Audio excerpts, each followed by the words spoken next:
Okay, I'm back. After a 2.5 year hiatus, I have returned. I really want to start posting videos more consistently because I really enjoy teaching people how chemistry applies to everyday life. And today is a great day because we're going to be talking about the chemistry of chocolate. Hi, my name is Joseph, and welcome to Everyday Chemistry. Okay, let's get started. I want to start a series on what are called the methylxanthines. I don't want to get too deep into the weeds here, but this is xanthine. This is a family of molecules, and our star of the show, theobromine, is a xanthine, but it's got some methyls on it. And the methyl group is these little sticks right here.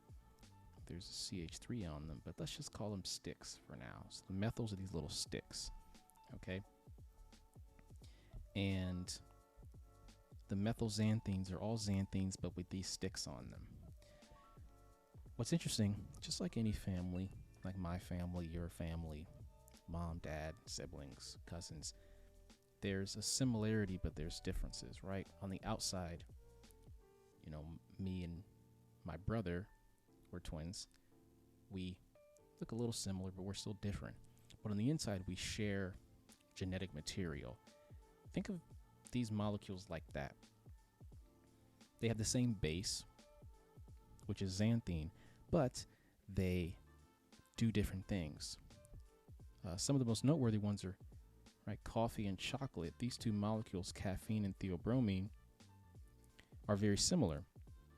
They're actually a stick and a H away from each other, and that H is hydrogen. So they're very, very closely related, but they do very different things, and they're in two very different substances, but they're closely related. And then we have, as far as effects, I would say a distant cousin, theophiline, which was the main ingredient in asthma medication. And theophiline is a bronchodilator. So broncho meaning lung, bronchial tissue. Dilator meaning it expands. I got this little drawing I drew of a dilated lung. So if you ever had asthma, unfortunately I do, you get this wheezing and this tight airway. You take a puff of your inhaler, your airway opens up and things are clear. And that's what theophiline does. And then we come here, caffeine and theobromine are stimulants.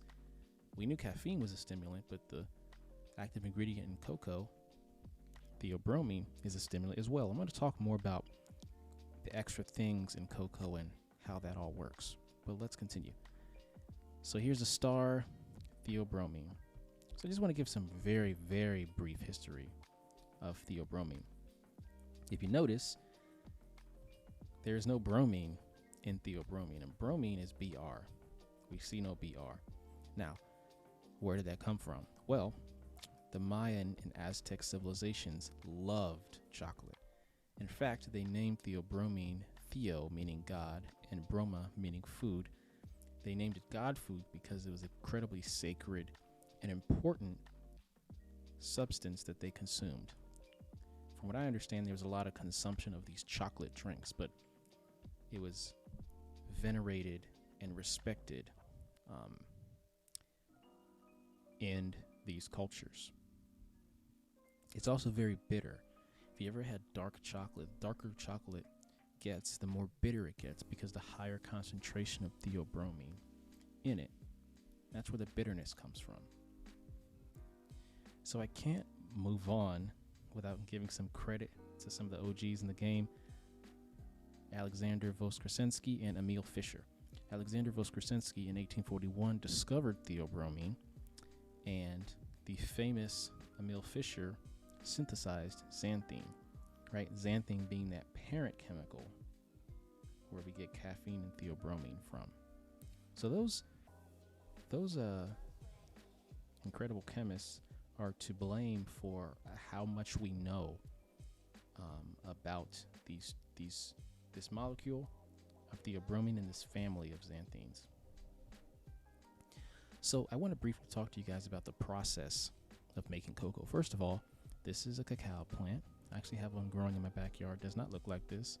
It might not make it, but that's another story. And it grows these little pods. That's what chocolate comes from. It's a fruit, but it goes through a process to make chocolate. This is a little picture from Sweet Matter Physicist about the tree to bar chocolate making. So, just going to briefly go through this. You got this fruit, and then inside is this pulp with beans, and then they put it on, in this case, a leaf. I'm sure that's what was used back in the day, or any surface to ferment it for a little bit of time. And I'll make some videos about the fermentation process, but just know that it does some chemistry stuff and turns bitter, develops some flavor, and turns brown and dark. And then it dries out. They dry it in the sun, from what I understand. And then go over here and they roast it. And when they roast it, they do some more processing. They get some of the solids out.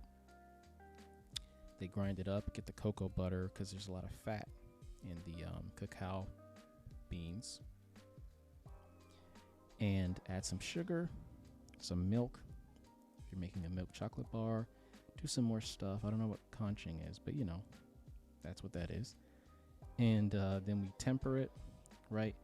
Throw some heat in there, and then we have a chocolate bar. Obviously, that's just a very basic understanding, but that's how it all goes. And any chocolate product that we know and love is made by this process. Speaking of chocolate products, again, we have theobromine to blame for these beautiful.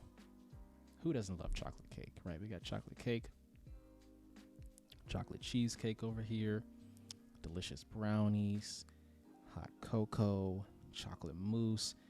All of these, we got to give credit to theobromine for. We'd not have these without that molecule. Now I want to talk about some of the chemistry of chocolate, okay? Theobromine is also known as dimethylxanthine, where we talked about the xanthine group. We talked about the methyl are those little sticks. Well, di in chemistry means two, so it's a xanthine with two sticks, right? Two methyls, so dimethylxanthine. I just wanted to give you some extra stuff, some bonus stuff, I guess. What's interesting, again, I've been talking about these relations between chemicals, and here we have a cool relationship. When you consume caffeine and it's processed by the liver, 12% of it actually turns into theobromine. And so they're very interchangeable. And like I said, they're also very, very closely related. Okay, we got that stick, we got that H. So let's do some more digging into theobromine and what it does. Theobromine is a vasodilator. Okay, it dilates the blood vessels. It expands the blood vessels so more blood can flow. It also stimulates the release of dopamine, which is the feel-good chemical in the human body. And dopamine, just quickly, it's a pleasure chemical, okay? It's also the chemical that's used for thinking and planning.